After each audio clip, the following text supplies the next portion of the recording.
Yep. We should probably do like a catalog of all the different Marvel reference. Yeah, like a wheel, just like all our favorite ones and stuff like that. Yeah, I would like it. I would like it to be, those big roster artwork where it's like the whole team, but it'll be like the whole. We just add one other one to the board as we go along. Yep. And then, man, with that, as we, we're closing out and stuff, season 1 and stuff there. The team, we got together and we basically, came together and said, hey, how do we make this better? How do we make this better? How do we kind of go to the next level? And so with that, if you're watching, you can kind of see a segment of it. And also too, we did a rebrand, as well. The new podcast artwork and stuff that we have, and stuff there. You see like the AI with Friends logo and stuff there in the corner and too as well. And so yeah, man, we did a rebrand and everything. And so and then the big one and stuff, we launched the Discord community. Yeah.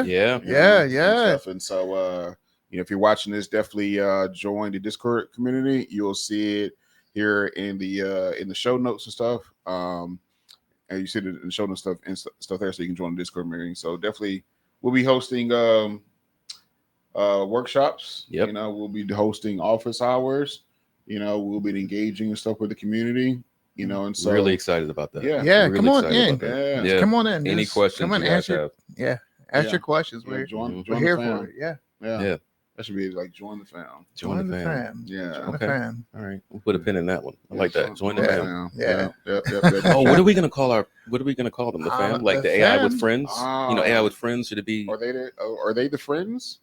Or they could be the friends could be the listeners, but they could be the family because they're in the community. I like that. We have the fam, they have the Barbs. Rihanna has the Navy. Yeah. There you go. Tyrese has the military.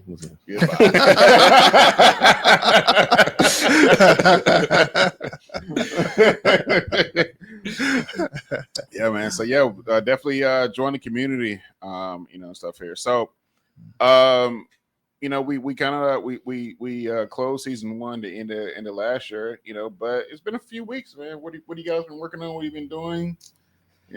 Really, I'm still on the rails that really Sekou put me on in the middle of last year, and that's doing everything that I can and having the time of my life with Replicate AI, using that platform really to the utmost. Yeah.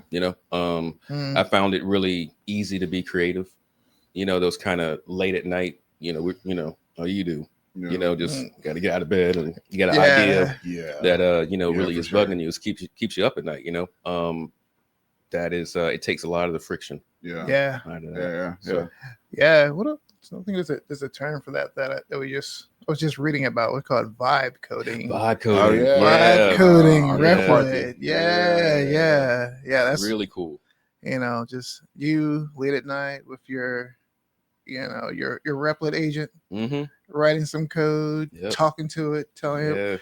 Is vibe coding like the framework of the new design thinking? I think so. Well, it's like you're implementing that design thinking into the conversation. You're integrating that to the conversation to an AI. And a lot of the SHE with Replicate is actually it's a little bit kind of tuned to work like a software engineer. Right. And that's kind of how we think when we're trying to build things. We talk about our specs and what we're actually going to build and requirements and things like that. That's the funnest part, is making the plan sometimes, because I'll spend a lot of time just refining the plan before the Replicate, before we even get going. Let's just let's change a couple things around. And when the androids come out and I can actually put my my Replicate agent into an actual person, that's just great, man. I can't wait for that. I want to tap on that one and stuff real quick. Robotics, the robot. Yeah, I mean, it's not a subject for today. Okay, but I think it's something that it's advancing very quickly. I think we actually talked about it in season 1, where we kind of see things headed, and even today we're going to talk about local models, as well. And I think the advancement of robotics that we're starting to see, especially with interest rates turning around, VCs are kind of getting back into the game, And when it comes to startup, there's no more expensive one than hardware.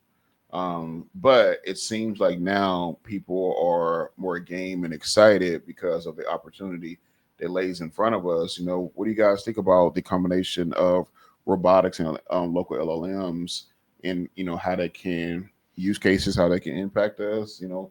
What's your guys' thoughts there? Yeah, I'm gonna let you go first. Yeah, I feel like Jensen on his keynote, the CEO of NVIDIA, he talks a lot about Omniverse. Yeah. Omniverse being the place where you can train your robotics before actually putting them in their robotic state, in their robotic body.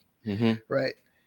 I think that's like the big connection, being able to like generate experiences and then say, all right, this is how you're supposed to walk based off of all these millions of simulations that you've gone through before even actually spending money trying to get you to actually move and things like that. That's a big piece. Now the autonomous robot, like, I don't know, there's so many different ways you can go with that, but this is the United States, and we are we are creative people. We're also strange people, right? Yeah. Because that the first real use case for a robot is probably gonna be something that not safe for TV. So I'm just saying. Yeah. I feel like that's the scariest part. That really is the scariest and the most exciting part is the robot of it all. If we get there, it's we talk about, a lot of people are talking about the loneliness and the lack of connection that a lot of people are experiencing now more than ever. Maybe it started with like TVs even coming out, people were outside less. It's for me, as soon as Crunchyroll, you could just get that on streaming, I'm like, okay, bye, I don't need friends. I got all my anime.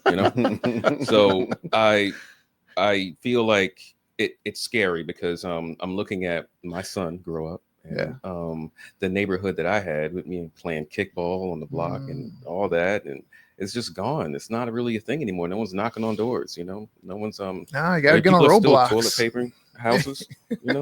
I would still murder somebody in dodgeball. Oh, you think so? Absolutely. Absolutely. So that sounds. I would like murder somebody in dodgeball. Yeah. If I walk outside right now, somebody hands me a ball, so let's get it. Oh, yeah. I'm running. Mamba mentality. Even the way you're looking at me right now, I'm running. I'm like, oh. Dodging. Duck, dodge, dip. I think so.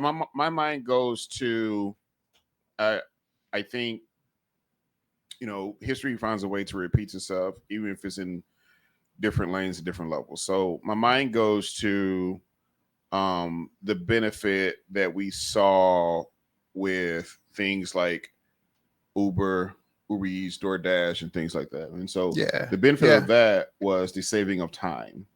The saving of time, and for example, a mom of four, dad works full time. He's typically home 6, 7, and mom has to get 3 of the kids to 3 different practices.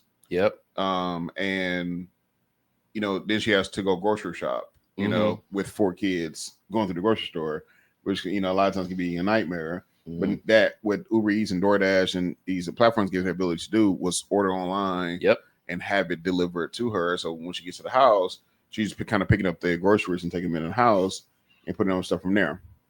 I mirror that and say, I think one of the early versions, when it has the capabilities and understanding how to do so, robotics will be the ones that can be at the home to save time.